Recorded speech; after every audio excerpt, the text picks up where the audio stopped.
35,000 foot से बगैर parachute के गिरने वाली खातून कैसे जिंदा बच गई। इंसान कितनी बुलंदी से गिरकर जिंदा बच सकता है। वैसे तो एक या दो मंजिला इमारत बगैर पैराशूट के गिरकर जिंदा बच गया। इस वक्त वैसना की उम्र 22 साल थी और इन्हें एयर होस्टेस के तौर पर काम करते हुए 8 माह ही हुए थे। लंदन में सफर के दौरान इंग्लिश सीखने के बाद इन्हें हवाबाजी से मोहब्बत हुई थी। इन्होंने एक दोस्त को एयर होस्टेस की शक्ल में दुनिया का सफर करते देखा तो खुद भी ये काम करने लगी। 1971 में यूगोस्लाविया लाइबिया की कौमी फिजाई कंपनी में एयर होस्टेस की हैसियत से शमूलियत भी अजीब अंदाज से इख्तियार की, क्योंकि वो लो ब्लड प्रेशर का शिकार थी। तो टीबी मुआयने से कबल इन्होंने कॉफी के बोतल कप नोश किए ताकि ब्लड प्रेशर मुस्तहकम हो सके। ये तरीका काम कर गया, वो तरबियत के लिए मुंतखब कर ली गई। 8 माह बाद वो कंपनी की स्टॉक होम से बगदाद जाने वाले प्रवास के अमले का हिस्सा बन गई, जो कोपनहेगन पर स्टॉप ओवर करता था। 26 जनवरी को ये प्रवास कोपनहेगन एयरपोर्ट पर उतरी और दोपहर 3:15 पर दोबारा प्रवास करेगी और 40 मिनट बाद वो सान्या पेश आया।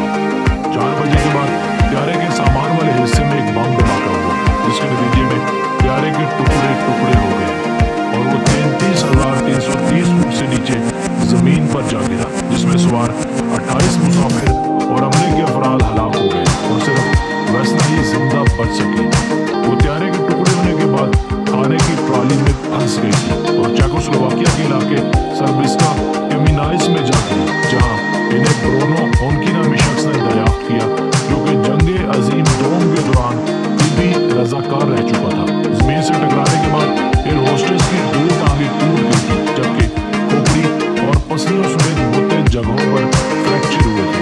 दोनों ने इन्हें ताप के अस्पताल तक पहुंचाया, जहां इन्होंने बहुते दिन कोमा में गुजारे। खोपड़ी के फ्रैक्चर के साथ वसीना को ब्रेन हैमरेज भी हुआ था, जिससे याददाश्त गायब हो गई थी और वो 1 माह तक कुछ भी याद न कर सकी। बस यही याद था कि वो प्रवास के दौरान मुसाफिरों को खुशामदीद कह रही थी।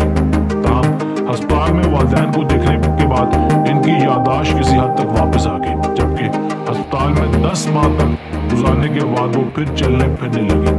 डॉक्टरों को तवक्को नहीं थी कि कोमा से उठने के बाद वो ज्यादा अरसा जिंदा रह सकेगी, मगर खातून ने सबको हैरान कर दिया।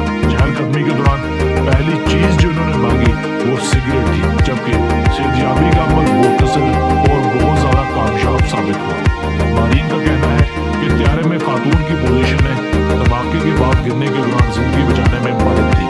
वो इस वक्त त्यारे के पिछले हिस्से में खाने की ट्रॉली में फंस गई और जहाज का वो हिस्सा जहाँ गिरा वो लकड़ी और बर्फ से भरी पहाड़ी पर इलाका था, जबकि लो ब्लड प्रेशर की हालत में जमीन से टकराने के असर से दिल को बचाया। अस्पताल से फारिग होने के बाद वो 1 माह पहले होस्टेस के तौर पर काम करने लगी थी। 1990 में एहतजाजी मुजाहरों में शिरकत पर इन्हें बर्तरफ कर दिया गया। 2008 में न्यूयॉर्क टाइम्स से बात करते हुए उन्होंने कहा कि मैं बुरी तरह टूट का शिकार हो गई थी और डॉक्टरों ने मुझे फिर से जोड़ा।